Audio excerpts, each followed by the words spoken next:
What's good, YouTube? It's your boy JusticeXFalls. We back at it again with another video. And as you can see in front of you, the Starfield reviews are in. The embargo has been lifted. People have been playing the game for the past, at this point, probably a couple days. You know, as far as like the public, you know, not the people who got the game way in advance and are putting out the reviews. Like, the early access is now available. So, the reviews are dropping. We're going to take a look at the IGN review first, and then we're going to go over to Metacritic to look at some of the other reviews that are going on out there. I heard this review is controversial. I've seen some videos in my suggestion talking about this review, so that's why I chose the IGN review to look up. So let's see what it has to offer. So without further ado, let's get to the video. I'm excited. I'm not going to lie. And this is going to be a bumpy ride. Oh, shit. I feel like I'm the kind Hold of... on. What did you say? All right, everybody. Strap yourselves in. This is going to be a bumpy ride. Uh-oh. Uh-oh. I feel like I'm the kind of person Starfield was made for. I loved Bethesda's last single-player RPG, Fallout 4, maybe a bit too much. There's nothing I like more than So you're not counting Fallout 76? a sci-fi universe with spaceships, lasers, and political intrigue flying every which way. You have my agreement. And yet, a dozen hours in, I was feeling lost in space. You got overwhelmed? Things never went too far off Because course. I was thinking, like, you know, like a game like this could be very overwhelming for somebody who doesn't play these type of games. But he said he does play this type of game. He played Fallout 4. I'm pretty sure he's into things like Mass Effect. If you like Fallout 4, pretty sure you're into stuff like Mass Effect. So I don't know. Let's see where this is going. I'm not gonna creep to the score. I'm gonna just First, while I look was at it. flying my rinky-dink little ship around, chasing down mysterious artifacts and war criminals with a damn fine crew of companions at my side. But man, did Starfield make me work hard to get through that opening stretch. You know, most Dusties don't even make it this far. Even when it mostly righted the ship and I was loving the story, side quests, and launching boarding parties on enemy ships, there were still too many problems that constantly popped up, forcing me to curb my excitement. It's a bit like Starfield's own elaborate shipbuilder tool. Even though you can slap together a bunch of high-end parts and it will technically fly, sometimes it's just not the best fit. I mean, that seemed like a you problem, though. I mean, you should. It's kind of like a trial and error kind of thing. It's a new game. Nobody knows what they're doing. Like, you might as well want to wait till some guides come out or something. If that's if your gripe.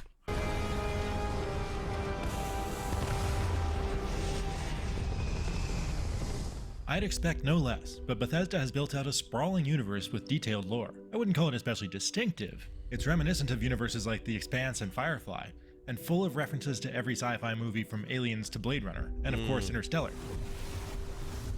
In fact, there's a significant similarity to what Obsidian created for 2019's The Outer Worlds. But the story of how humans abandoned Earth and colonized the stars is so densely packed in, with more around every corner, that I found it easy to get invested in. We're all here because we're committed to exploring space. Once I learned the difference between the United Colonies and the Freestar Collective. United Colonies strive to provide all their citizens with opportunity, security, and peace. Regardless of which background option and starting skills you pick for your character, everyone starts out in the same mining camp and touches the same space magic that sets off a trippy 2001 A Space Odyssey style vision.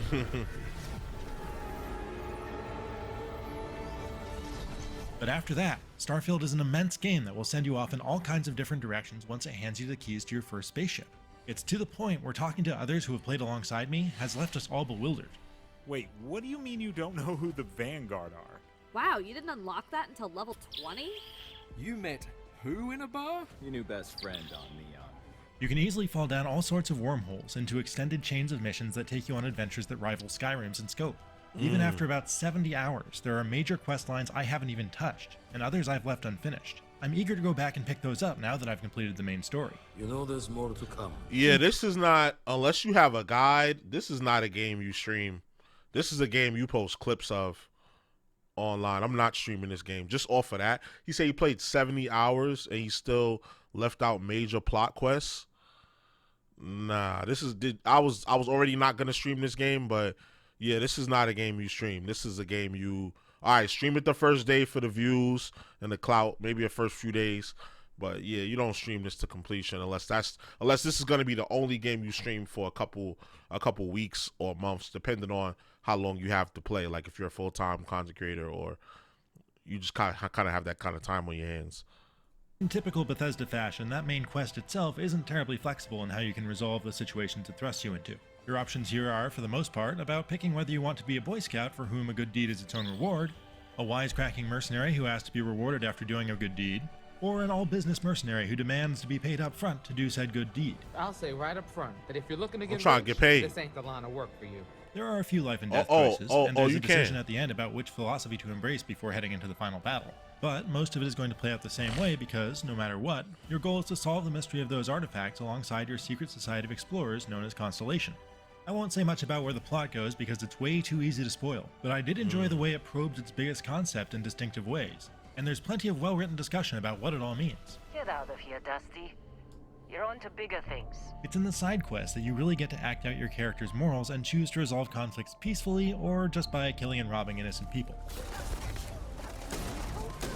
There's a storyline that felt very Boys from Brazil inspired, as well as numerous related quests about hunting down war criminals that pose ethical quandaries to reconcile. If it dealt death, he could make a deal more.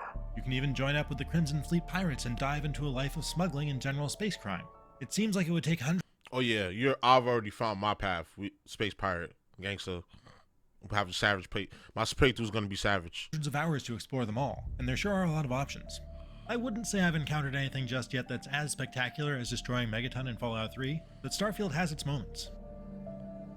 There's no shortage of interesting companion characters to hang out with throughout all this. There's definitely a focus on Sarah, the virtuous leader of Constellation. Don't think we can't find another way to get what we want. And Sam, an angsty former lawman with a young daughter who he's always worried will see him as less than perfect. However, I was richly rewarded by taking the eccentric scientist Barrett along with me on some missions. You're part of this now. And I suspect the others hold a few surprises up their sleeves as well. But you can got only the take one with you beam at a on you. time, so I have more exploration to do here as well. We waste time. We should complete our mission and then we can talk. It helps that Bethesda has certainly upped its facial animation game for Starfield. Sure, it's nowhere near as lifelike as motion captured performances we've seen in The Last of Us and God of War, but generally, it's expressive enough that it can do justice to the excellent voice performances. Looking a little more murdery than usual, but let's just say they had it coming. Yeah, that doesn't look bad. There's no way they could have done mocap for this. Like, at least not for every single character. This game is too big for something like that. So what they ended up coming up with, that doesn't look bad. It doesn't look too bad. Uh-oh. Starfield's problems, though, are glaring. I have to say that the early hours are pretty rough going, and there was a while there when I was wondering if the stars would ever align. So this review is going to go through that rough patch too. But bear with me, just like Starfield itself, it does get better by the end. That's why I keep him around. Good pep talks. Here's the biggest fundamental problem. See this vast map of stars? It feels extremely small when each of its hundreds of explorable planets is separated by little more than a loading screen. It didn't take long for me to realize that takeoff and landing animations are barely interactive cutscenes. They can often be bypassed by just going to the map screen and jumping to another planet without even setting foot on a ship. It's impossible not to compare Starfield's disjointed space travel to the seamlessness of No Man's Sky, and it's a bit of a letdown every single time. The next nuisance that irritated me no matter where I roamed is the fact that there are no actual maps. I feel like that's a nitpick. No Man's Sky was more so based on like the traversal. This is more so based on exploration and like more gameplay and combat. Exploration, combat, and meeting people. So although it does have an element of traversal that's very important to get through the game, like you kind of want, at a certain point, you kind of want to speed things up. So I like the fact that you can just jump from planet to planet without having to actually fly everywhere, and you know what I'm saying? You can just jump through and have a 1 second cutscene. I feel like that was a nitpick. That's more of a Ron, what's his dude name? Ron Stapleton? That's more of a Ron Stapleton problem. I don't know. I don't agree with that critique. Or otherwise. This screen is just not helpful at all. I spent way too much time searching for basic things like vendors to sell my loot to while I tried to memorize the layout of multiple settlements. And I expect most people will just look up community-made maps like the ones that IGN's guide team is working on anyway. Also, he seemed like the type of dude he seemed like the type of dude where he reviews so many games, he's used to playing a game with a guidebook, and as soon as it's something that causes him to think and like work hard to figure it out, like he starts to get angry and hence lowering the score for the game. Well, I'm not gonna, you know what? I'm wrong for that because he probably not the one that played the game. I don't know, because I don't know how IGN do it. Like they have somebody play the game, they have somebody else write the review, and then somebody else will read the review. So I don't know if he's just reading the review. I don't know if it was him that played the game. It sounded like from the way he's talking that this is his playthrough and he wrote this. So I don't know. So I'm gonna assume he's the one that wrote that played, wrote, and reviewed wrote, and read this video. So I don't know. It seemed like basically what I'm saying is he seems like the type he need a guidebook when he play games, which is okay. But I'm saying, like, if you're gonna be a reviewer, I don't know, you need somebody with some, I don't know, I guess some thicker skin when it comes to these type of games. So, like Bethesda's previous RPGs, Starfield's playtime is roughly 30% inventory management, and yet it's shockingly bad at that task. You'll constantly need to transfer loot between your inventory. Then again, he played the game, I didn't. He played the game, I didn't. So, I don't know. I just feel like I've seen so many reviews and I've played so many games similar to this. Like, what you talking about seems like a you problem, you know? And your companions, or to and from your ship's cargo hold. But maddeningly, you can't view both at the same time like you can in Fallout 4 and Skyrim. Okay, that's a legitimate critique. Please help. Okay. Those problems never got better during my playthrough. I just learned to live with them. The hump that I did work my way over, though, is that Starfield doesn't tell you enough about how its huge collection of systems work, and it trickles out the cool stuff too slowly. Out of the gate, you can't mod your equipment, you can't use your essential boost pack, and you can barely use stealth or board enemy ships at all. You can build outposts that are a lot like Fallout 4 settlements, but it doesn't tell you that you probably shouldn't bother with them early on because you don't need huge quantities of a single resource until way later. Speaking of, storage space on the first tier of ships is obnoxiously small for the amount of loot and resources you gather. I resorted to silly workarounds, look at all of that stuff on the floor of my ship like a space hoarder. Look at all of that. Eventually, though, all that stuff gets resolved through upgrades and learning the ropes. It's also worth noting that the worlds you explore are generally visually different with varying gravity, but they're barren and lifeless aside from the crafted areas you visit in quests. I mean, yeah, you'd expect that from planets that are mostly untouched by intelligent beings, but that doesn't make them a lot more fun to run around. Outside of a handful of randomly generated outposts full of enemies to raid, all there is to do is scan trees and rocks or zap them with a mining laser. We just love rocks. Or sometimes scan and maybe shoot alien wildlife. I want to know what exactly people expected. Because first of all, when I was looking at the Starfield Direct, they said something along the lines of how they looked at a lot of NASA pictures and they used that as a reference point to make a lot of the planets. So if you're in space, it's not, even if you're in a futuristic setting where there's a bunch of settlements and stuff like that, a lot of it is still probably going to be barren. And I didn't really like when people were looking at this game and they said 1,000 planets. I heard a lot of content creators saying like, it's going to be 1,000 planets. It's going to be nothing to do. Blah blah blah blah. Like, you go on the planet to get resources. And sometimes that's in the form of killing animals or looking at plants and scanning rocks, or sometimes that's fighting people in the outposts. And you explore around the planet to find these things. That's what they aimed at doing. That's what they said in the Starfield Direct. And it seemed like that's what they delivered. He's scanning. He just said all there is to do is scan rocks and you find a couple random enemy outposts. I mean, they did what they aimed to do. So I don't know I really want to know what people expected on with these planets. Because even like when you look at a game like, we look at the Mass Effect series and you exploring planets, them shits was barren too. There was like monsters and outposts and rare materials to collect.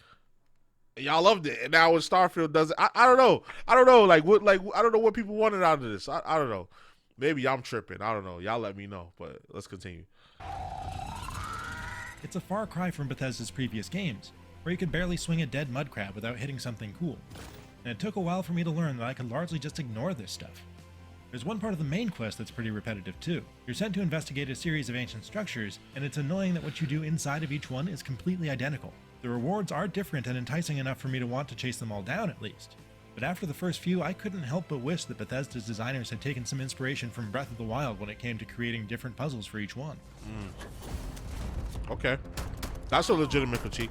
Like he So sprinkles in a nitpick, and then he sprinkles in a legitimate critique. He sprinkles in a nitpick, and sprinkles in a legitimate critique. So I think he'll rate the game like high, but not like too high. He'll probably rate it like a 7.5, like 7.5, 8. About a dozen hours No, not in, 8. Probably like enough 7.5. upgrades that the gameplay Highest. started to gel for 7, me alongside 7.5. the story. Starfield absolutely is one of those games that takes way too long to get to the good part. But the fact that it eventually did get its claws into me forced me to jettison all of the more like Starfield jokes I'd been workshopping out the airlock and focus more on what the sci-fi epic gets right, or at least does well enough. Filed under does well enough is combat, which is the solution to most problems unless you're extremely dedicated to the idea of talking or sneaking your way past most encounters with hostile pirates, robots, and wildlife, and anything that looks at you funny. Not bad, and it's kept me happily plinking away with my tricked out laser rifles and shotguns, but it's not especially great either. Without anything new and exciting to fill the void left by Fallout's time-stopping bat system, it's pretty standard stuff. To their credit, enemies do react in fun ways, and sometimes they'll flee if you killed off their friends. Plus, the modifiers on epic and legendary weapons and gear have some fun stuff going on that's not afraid to be game-changing. I found a rifle that does more damage as my health decreases, and makes enemies more likely to drop medpacks. I found a spacesuit that has a 10% chance to set nearby attackers on fire, and made me invisible when I crouched and held still. That's kinda cool, and there's a lot more where that came from. The other side of combat is ship-to-ship battles, which are also fairly simple as space dogfighting games go. It's never not entertaining to blast away at pirates and watch the pretty explosions. There's some basic power management, but I rarely felt the need to fiddle with it in combat because most of the ships I bought or found had enough power to go around. The closest thing to VATS you get in Starfield is when you spend a skill point on target locking, which is an absolute must-have. Disabling weapons is a great way to even the odds when you're being you're gonna need that. But even better is when you take out their engines and board them. Some of the best moments in my Starfield playthrough have happened during these raids, as I went room by room mopping up enemies until I gunned down the captain and sat in their chair to seize their ship and its cargo for myself. I'm definitely going full pirate. Yeah, we gonna have a fleet. We gonna have a whole fleet. Fuck that, a whole bunch of fleet of stolen ships. I don't care. Gangsta. So I can do this all the time. Another highlight of Starfield is the sheer variety of spaceships flying through the settled systems. And the fact that they're so modular and customizable made me want to dump more skill points into starship design, so that I can mess with it more and learn the somewhat complicated rules of how to snap the pieces together to form a space-worthy vessel. Oh yeah, and the lockpicking minigame deserves a shout-out as one of the best I've seen in an RPG. Okay. Are there bugs? Of course there are. I've seen a fair amount of model and texture pop in, occasional crashes, performance slowdowns, mostly during autosaves, wonky waypoints, clipping issues, wrong camera angles during conversations, the works. I've played mostly on PC myself, but IGN's Xbox Series X players report occasional framerate dips, but nothing outrageous. I have to say, Starfield has been fairly stable for a big, open RPG like this. I never ran into a quest I couldn't finish on the first try, for instance, so its bugs haven't been bad. The results may vary, though. With a game this complex, they always do.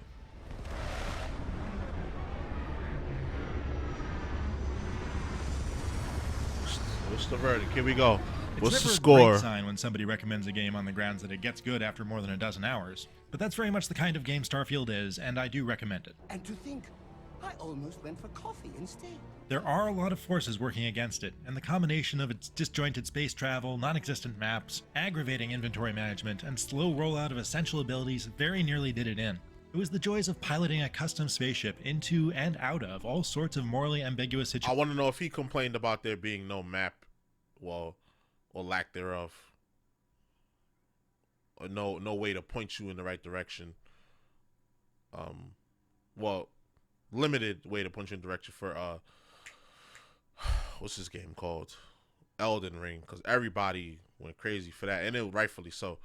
So I don't know about that, like saying that there's no map. I think that's a exaggeration. Situations in a rich sci-fi universe that eventually. But then again, like I said, he played it. I didn't.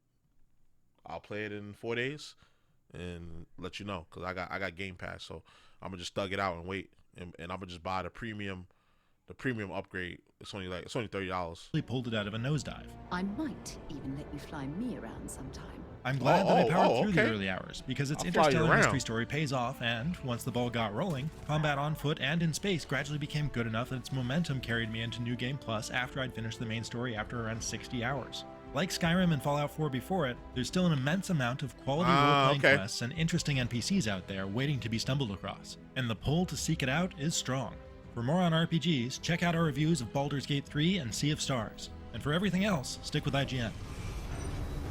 So, he basically had a lot of personal nitpicks, which brought the score down, but he still gave it a 7. So, I'm going to say adjusting for his nitpicking, the game to him is really an 8. To him is really an 8 in my eyes. And with my adjustment is really an 8, 8.5. So now we go to the meta score. Let me refresh because the score might have changed, and it's generally positive reviews. That's based off this 88% based off 50 critic reviews. We got mostly hundreds and 90s. Let me look at a bad review though. IGN didn't get, they gave it a 7. Okay. Game C, let's see. Starfield is a behemoth of an RPG. In many ways, is legal endpoint of Bethesda Studios' well-worn formula. However, the massive scope pushes this formula to absolute limit, and cracks begin to show. From feature creep to start-stop nature of exploration, dedicated Bethesda fans sure to get a feel, but this interstellar adventure never leaves the atmosphere. But you still gave it a 70, though. That's a fair score. Starfield shares plenty of DNA with Skyrim. Fallout 4 ultimately falls short of both. I mean, but they still liked it, though. They still liked the game. So, and again, look at all of these. People mostly liked it. Starfield is a true stellar system. More than a game, an epic poem, an extremely rich and generous adventure that surprises you every time you expect it. It's by far the most ambitious Bethesda game and one of the boldest games in the past few years. For sure, Starfield will go down in the history of video games. Yeah. 0 negative reviews. 0. Let's see the user reviews. I don't think they're gonna allow user review. Oh no, there's no user reviews because nobody's probably finished it yet, because first of all, it drops on the 6th. And even if you got early access, I don't think nobody's finishing this game in 5 days or 6 days. I think you could get early access starting September 1st, which was yesterday. So I don't think nobody's going to finish it in one day, like if you didn't get, because all of these critic reviews are people who got the game beforehand. And then if you go on YouTube, I'm pretty sure there's a million reviews, because I know there's a bunch of content creators with decent audiences that you know what I'm saying, that got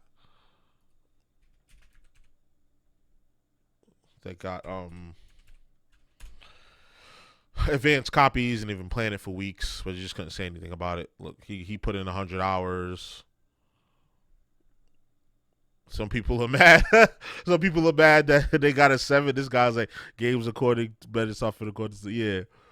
Starfield just wasn't work. Asmongold doesn't like it, but he didn't play. I don't think he played it yet. Starfield literally unplayable. Really, Linus? Linus didn't like it? Like, yeah. I'm going to dig into these and watch them. 300+ hour review. How long ago did he get the game? God damn. Fudge him up. Okay, he got 1 million. He got 1 million subs, so yeah. You know they gave him an advanced copy. Starfield just don't. I can't wait till the user scores come out. The user scores is going to go crazy. I know the critic scores, they like it, but let's see what the users are going to say. User scores are going to go crazy. I know people are going to review bomb it, but yeah. But y'all let me know what y'all think about the game. I think the game is going to be dope. I can't wait to play it. I'm going to wait till the 6th to play it. I'm in no rush to play it. I'm already playing like 4 different games on stream, and then even more games off of stream. So I'm not in no rush to play any game right now. So it comes out Wednesday. I might do a special stream Wednesday for that. I might not. I don't know.